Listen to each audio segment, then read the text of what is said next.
வணக்கம் நண்பர்களே, இது என்னோட வாழ்க்கை பணத்தில் நாள் 26. ஸோ கடந்த 2 காணொலியில் வந்து பண்ணா நம்ம எம்பி அப்ளை பண்ண சொல்லி மெட்ராஸ் யூனிவர்சிட்டி போறோம். ஆனால் இது ஒரு ஃபார்முலா நம்ம திரும்பி வந்துடும். அதனால ஸோ இன்னைக்கு என்னாலும் சரி, நம்ம 10 மணி ஆனாலும் சரி அங்கேயே உட்காந்து அப்ளிகேஷன் போட்டு தான் வீட்டுக்கு வரணுன்ற காரணத்தினால ஸோ போறதுக்கு முன்னாடி அந்த ஃபார்ம் லிஸ்ட் எல்லாமே கரெக்டாக சொல்லி ஃபுல்லாக செக் பண்ணிட்டேன். ஸோ நம்ம வெயிலில் போகிறோம் இல்லையா, அதனால சன்கிளாஸஸும் கொஞ்சம் கேரி பண்ணிட்டு ஸோ அதுக்கப்புறம் ஸோ காலையிலே முடிக்க வேண்டிய வேலைகள், அது பல்லு வளர்க்குறது, ஸோ அதை உங்களே தெரியும், காலை கடலாம் முடிச்சுட்டு அப்புறம் குளிச்சுட்டு வந்துட்டு ஸோ அவள் தான் ட்ரெஸ்ஸிங்லாம் போட்டு பக்கம் கிளம்பியாச்சு. ஆனால் உண்மையை சொல்லலாம், நீங்கள் யோசிச்சு பாருங்களேன், நீங்கள் ஒரு 100 கிலோமீட்டர் தாண்டி காலேஜ் அப்ளை பண்ண போறீங்கன்னு வச்சுக்கோங்க. ஸோ காலையில் எத்தனை மணி வந்து கிளம்புவீங்க? கொஞ்சம் சீக்கிரமாக வந்து கிளம்பி அங்கே ஒரு 8 மணில இருக்கிற மாதிரி தானே கிளம்புவீங்க. ஆனா நான் மட்டும் வீட்டுல இருந்து கிளம்புறது 8 மணி தான் கிளம்புனேன். அங்க போய் சேர்றதுக்கு ஒரு 1 மணில இருந்து 2 மணி ஆகும். சோ அதனால தான் எனக்கு ஒரு சில பிரச்சனை வருதுன்னு சொல்லிட்டு நினைக்கிறேன். இருந்தாலும் நம்மளோட ரோட்டின் தான் காலையில சீக்கிரமா வந்து நினைக்கிறேன். ஆனா முடியல, என்ன பண்றது?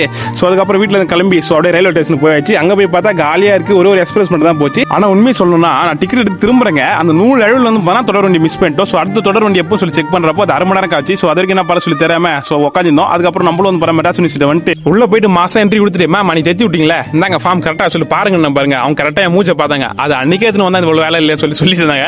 சோ அதுக்கப்புறம் ஃபார்ம் கொடுத்து ஃபுல்லா செக் பண்ணியாச்சு. செக் பண்ணிட்டு அப்புறம் தம்பி ஒரு 3 மணி நேரம் கழிச்சு வாங்க, அங்க கூடுவாங்க, கூட்டோனே அப்ளிகேஷன் ஃபார்ம்லாம் வாங்கிட்டு போயிடலாங்க.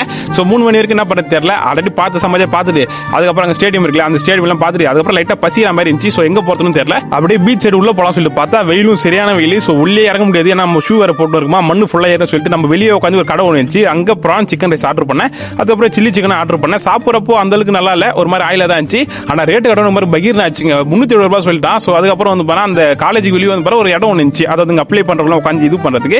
சோ உட்காந்து உள்ள போயிட்டு பார்க்கலாம், பார்த்தா கூட்டமே குறையில, அப்படியே தான் இருந்துச்சு. சோ கரெக்டா 3 மணில உள்ள உட்காந்து கூடுவான்னு பார்த்தா கூடவே இல்லை. இப்போ சரியாக நேரம் என்ன தெரியுமா ஆகுது, 4:30. இங்க எத்தனை மணிக்கு மூடுவாங்க? 5 மணிலாம் மூடுவாங்க. நான் என்ன பண்ண தெரியல, நான் மருவத்தூர் போனோம், இங்க இருந்து ஒரு 100 கிலோமீட்டர் வரும்னு நினைக்கிறேன். எத்தனை மணிக்கு போறதே தெரியல, கூட்டமா கலர மாதிரி தெரியல. என் பக்கத்துல மனித உருவத்துல ஒரு கடவுள் வந்து, தம்பி இப்படியே உட்காந்து வேலைக்கு ஆகாது, ஒரு ஷீட் எடுத்து உங்க பேரு என்ன டிபார்ட்மெண்ட் எத்தனை மணிக்கு கொடுத்தீங்கன்னு சொல்லிட்டு அங்கே கொடுங்க, கொஞ்சம் சீக்கிரமா கொடுத்துருவாங்க சொல்லி சொன்னாரு.